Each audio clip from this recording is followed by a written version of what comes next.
Hey, it's Dr. Kate Walker, and I'm answering questions today from my inbox. And today is all about intake folders. So what's the point of an intake folder? You have a new client, they come in, you finish the session. Why should I give them an intake folder? What good does it do?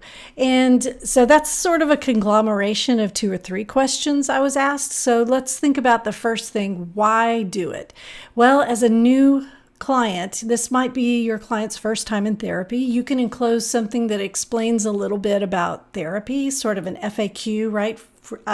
Frequently asked questions, and you can set their mind at ease and help them understand what therapy is and what it isn't. You can give them sort of what to expect. You can tell them a little bit about you. As far as a marketing piece, you can help them understand what maybe to expect from the first 1 to 4 sessions. I mean, you might have had a 10-minute consultation with them where you explained it, but you can give them something in the folder to help them understand, hey, you're not going to hit it out of the park on the first session, right? The first session is an interview. Second and third session, we course correct. The fourth session is when you can expect X, Y, and Z. The other piece you can add to the intake folder are resources that maybe the client didn't even talk about in the initial session. You might give them a book list about parenting or marriages or partnerships. You might give them a list of thinking errors, or even I used to give folks a Holmes and Ray scale, and I'll put the link here so you can check that out. But it's a way to really validate clients' experiences. When they look at a Holmes and Ray scale, they can say, wow, I have been under a lot of stress. You can even give them information about the life cycle stages.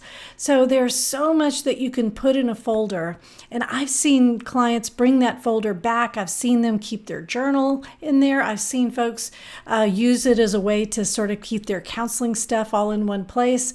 It's a really nice way for them to have a piece of you when they leave their office, right? And don't forget to put your business card in there. And I even bought some stickers with my business card.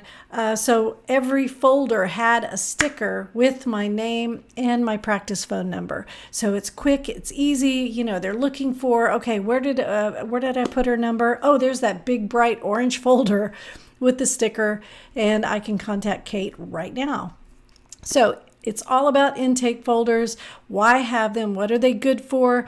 How would it fit in with your practice? Is it expensive? I went to Kroger and I caught folders on sale so many times. I mean, for a nickel. And then, of course, so many of us are virtual now. So maybe it's a spot you want to put on your website where your new clients can click and there's all the information they need and they can download it. You can include links to your blog posts, include links to maybe some videos that you make and can help them through particular issues. Have you made a video about infidelity? Have you made a video about parenting difficult kids? Maybe it's time to do that now. And for your virtual office, you can give them a link to those free resources.